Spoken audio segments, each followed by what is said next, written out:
Hi, I'm Jeanette Roche. This is Bridge City News. Here's a look at some of the stories we have lined up for you tonight. Alberta teachers and students could be headed back to the classroom as early as Wednesday if the province's back-to-school legislation passes. The U.S. Department of Homeland Security to start photographing all foreigners, including Canadians, when they enter and exit the U.S. And say hello to your new city council. Lethbridge's mayor and city councilors officially sworn in during a ceremony Monday. Your nation, your province,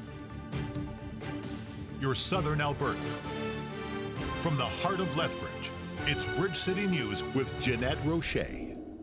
Thanks so much for joining us. As of time of this broadcast, the Alberta government is expected to table legislation today ordering thousands of striking teachers back to work to end their nearly 4-week-long strike. Bill 2, the Back to School Act, is set to be introduced later today by Finance Minister Nate Horner. The province and the Alberta Teachers Association have been sparring for months without reaching a deal. Wages, resources, and classroom size and complexities remain the issues between the two sides. The September 2025 tentative agreement provides a 12% salary increase over 4 years, additional market adjustment of up to 17% for most teachers, and the hiring of 3,000 teachers and 1,500 educational assistants. If accepted, the collective agreement will be retroactively in effect from September 1st of 2024 through August 31st, 2028.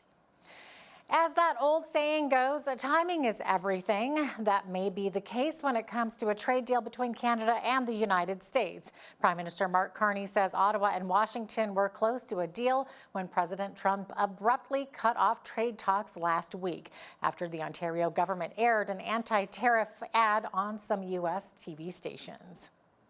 There were a series of very detailed, very specific, very comprehensive discussions, negotiations on the areas I just listed to in response to the previous question, up until the point of those ads running. First point. Second point, I would suggest you take the president at his word for his reason. And that is the reason why, from the perspective of the federal government, which I'm responsible,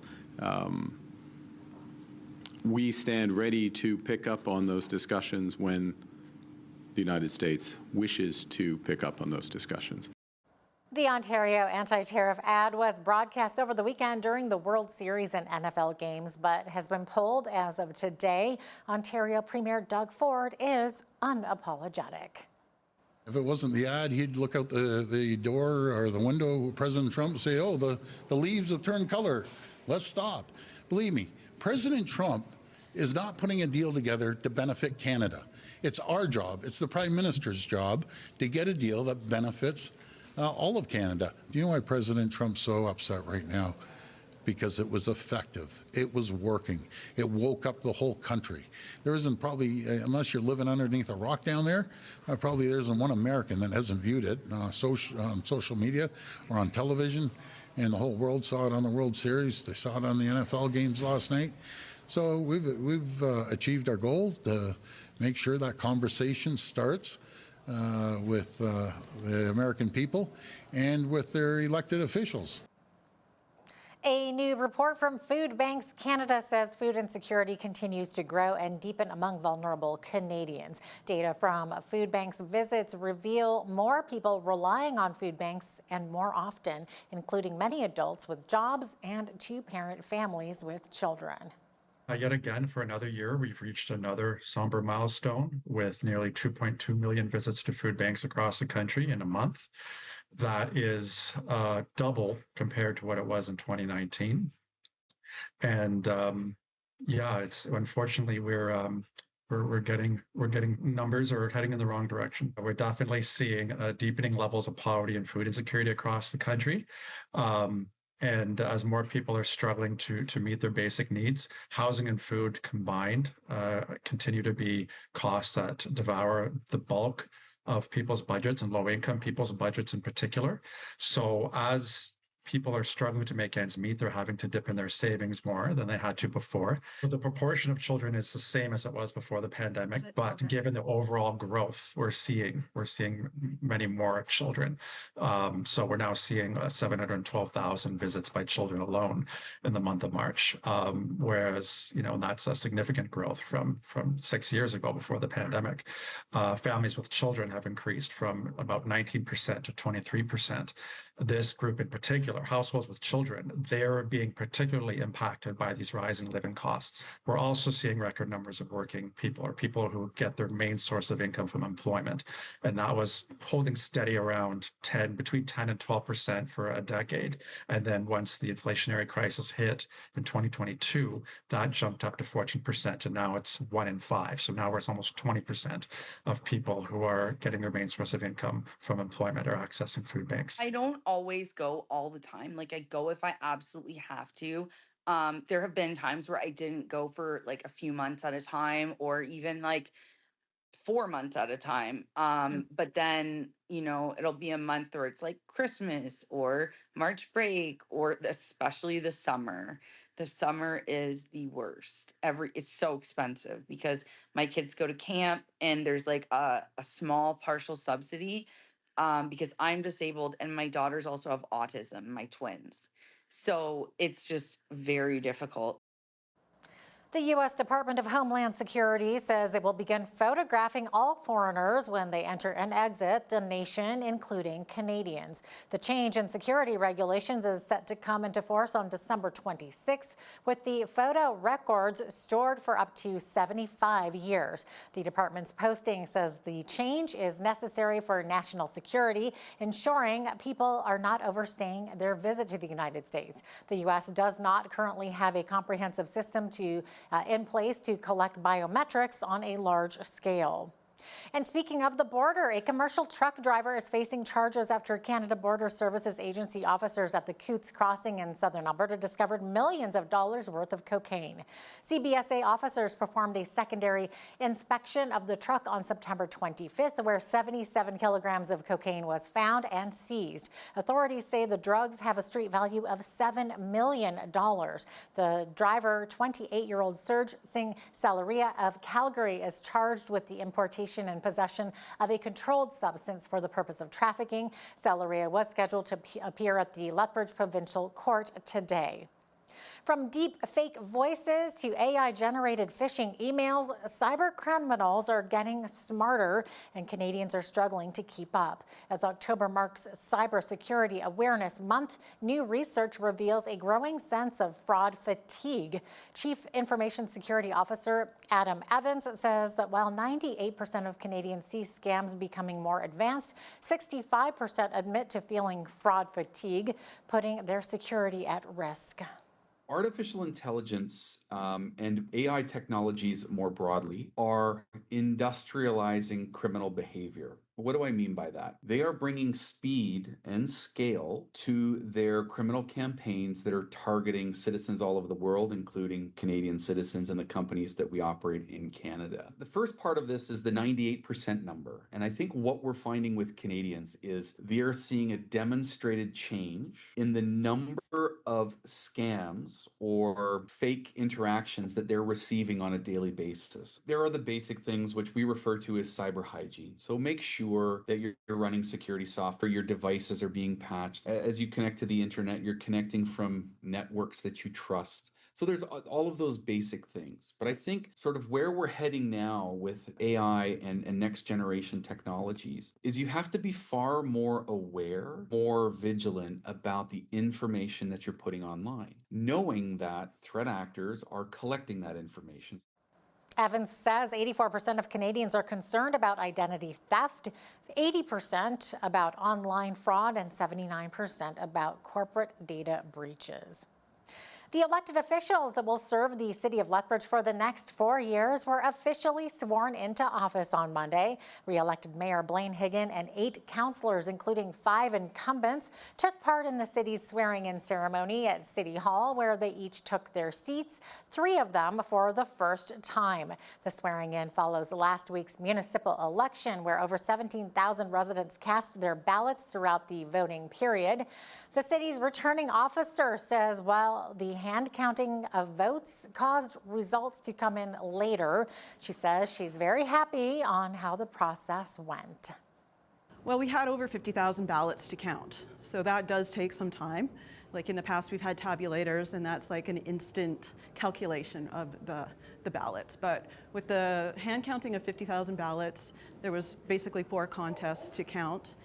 It did take a while, and we knew it would take a while. We've been saying for over a year that it might be up to Friday that we wouldn't have, final results or unofficial results. We did have a successful, transparent election, and really proud of all the work everybody did.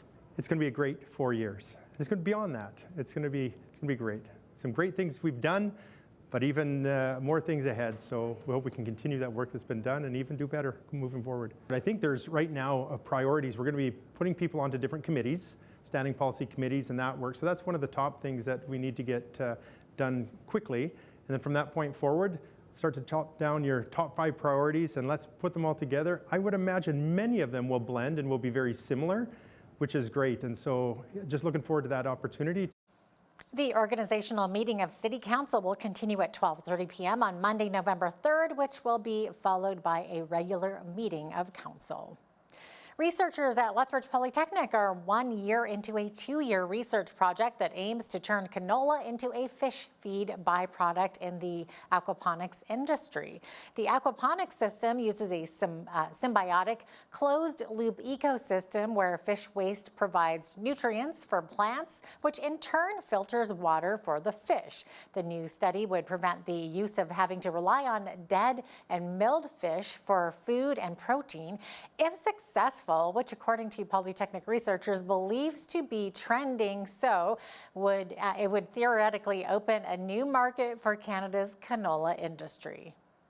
In terms of its potential, especially to the aquaculture growers, this, if successful, will be able to reduce the amount of fish feed that is cost for the production of the fish feed, because the canola is cheap as compared to the fish meal that is incorporated into the fish feed. And secondly, to the canola growers, this will be an extra source of income to them, because essentially, instead of getting rid of the solid matter, which is the canola byproduct, we are now adding value onto it and incorporating it into the fish feed. It's been very positive. We've seen comparable results between the conventional fish meal and that of the canola fish meal. Even, for instance, in our recent studies, we only replaced about 30% of the fish meal with canola meal, and we've seen almost equal growth between the fish and the plant for both species, for both trials, let me say. The research project is funded by the Canola Council of Canada and the Government of Canada under the Sustainable Canadian Agricultural Partnership, among other organizations, to the tune of $300,000. As part of the Fall Get-Together Group Donation Challenge, members of Lethbridge's Filipino community gathered at Canadian Blood Services to donate plasma for the first time. BCN's Heidi Echevarria was there among the group, sharing their laughter and joy as they gave a gift that could change someone's life. Who's saving who? Because you'll never know. At least in your own little way, you have a purpose in life, helping others. Regardless of who would benefit and simply wanting to be part of a community that helps those in need, these donors showed up last Saturday morning, giving not just plasma but hope. There's something that's make you feel good because you'll be helping another person that you may not know, but you'll never know that you might be saving a family member. That's why we did this to start off. So we kind of joined the team to create awareness. We like to actually engage our community so we can have everyone here. I have contributed something to the community, and I'm so grateful to helping each other or doing something in the community. Plasma is considered liquid gold for us. It actually makes about 55% of our blood volume, and it can be used for life-threatening conditions like immunodeficiencies, autoimmune and neurological disorders, and cancer. We really want to encourage the Lethbridge community to experience what you get when you give as a team. You can really make an impact in the community. And even if it's just you and a group of friends, 3 or more, you have the opportunity to win lots of fun prizes. We have all sorts of draws going on. According to Canadian Blood Services, the demand for plasma is increasing, and over the next 5 years, Canada is going to see about 50% increase in that demand. One of the main reasons is we really just don't have enough donors to support. Right now we're relying on 2% of the population supporting all Canadians across the country, and it's just not enough. And with that demand increasing, it's really important that people consider supporting plasma donation here in Lethbridge. The Fall Get Together donation program is running now until the end of December. For Bridge City News, I'm Heidi Echavarria. About 53% of Canadians say donating in a group would make the experience much more enjoyable. Game 3 of the World Series goes Monday night in Los Angeles. The Toronto Blue Jays and the LA Dodgers are tied at 1 game apiece. One person watching this series extra closely is Ontario artist Samantha Woj. The longtime sports fan and disabled artist has swapped out paintbrushes for sports equipment to honor her team.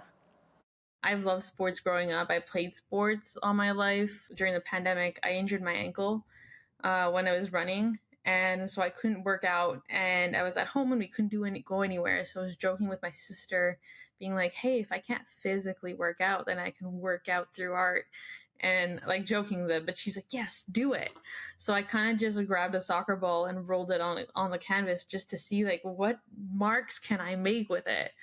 And it came out and I was like, oh, this is actually really cool and really nice. Blue Jays, I've been a big fan since I was really young. I literally don't remember a time not being a fan of the Blue Jays. Body one was really fun because he did hit that home run, and I was like, I really want to make that iconic moment where like everyone just remembers his bat flip. The Springer one was also really fun, just because he has an iconic like celebration of when he runs. Being born with like 2 fingers, like it's allowed me to find a new connection with art. I feel like making art, sharing with it, and seeing all the positive has helped me grow that confidence and to be somebody that if anybody has a disability can see that we can do stuff. I feel like I want to be what I didn't get to see growing up. I call it my superpower. I call my 2 fingers are my superpower because only I can manipulate the material the way I can due to my fingers. So wild. Once again, game 3 of that series going tonight. Well, in a merger of politics and entertainment news, Katy Perry and Justin Trudeau made their romance public as they held hands while celebrating the singer's 41st birthday in Paris. Over the weekend, the pop star and the former Canadian Prime Minister walked in hand as they arrived at a cabaret show at the Crazy Horse Paris. They actually look really sweet together, don't they? And like a happy little couple there too. Maybe he doesn't mind that she kissed a girl. The Bank of Canada is widely expected to cut its benchmark interest rate again this week, even though recent inflation and jobs data suggest a pause might be more likely.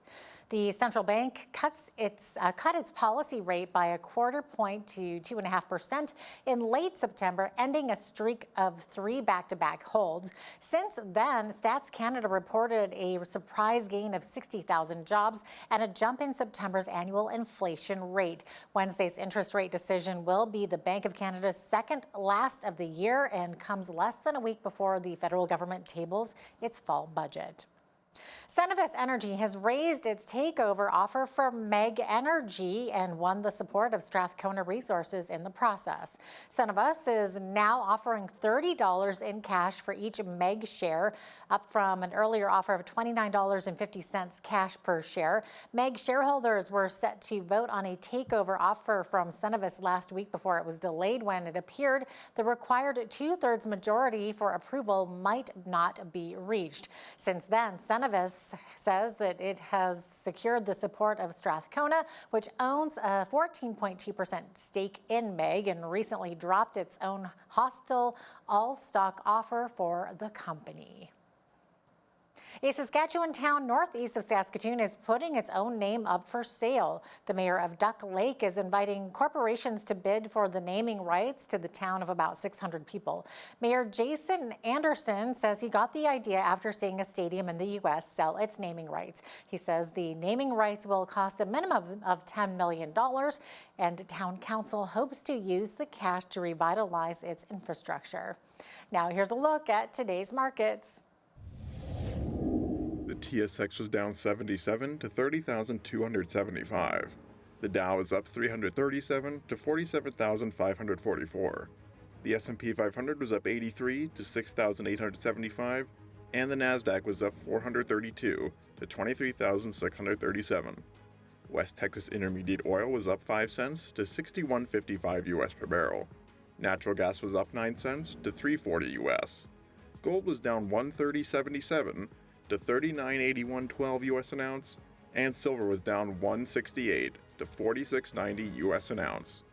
Feed wheat is at $7.21 per bushel, barley is at $5.70, canola is at $14.06, and corn is at $7.32 per bushel. Live cattle were down $4.92 to $228.82, feeder cattle were down $8.80 to $345.50, and lean hog's December contract was down 40 cents to 81.50. And the Canadian dollar was even over the past 24 hours and currently sits at 71.50 US.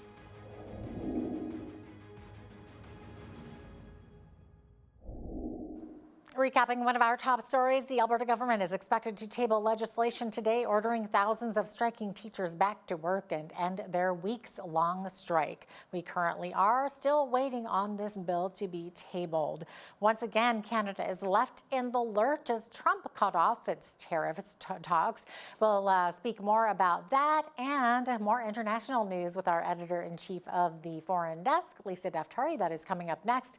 Also, when you see news happening in your community, be sure to send us an email at info@bridgecitynews.ca. You can also visit our website or our YouTube channel anytime to check out more of our stories and interviews.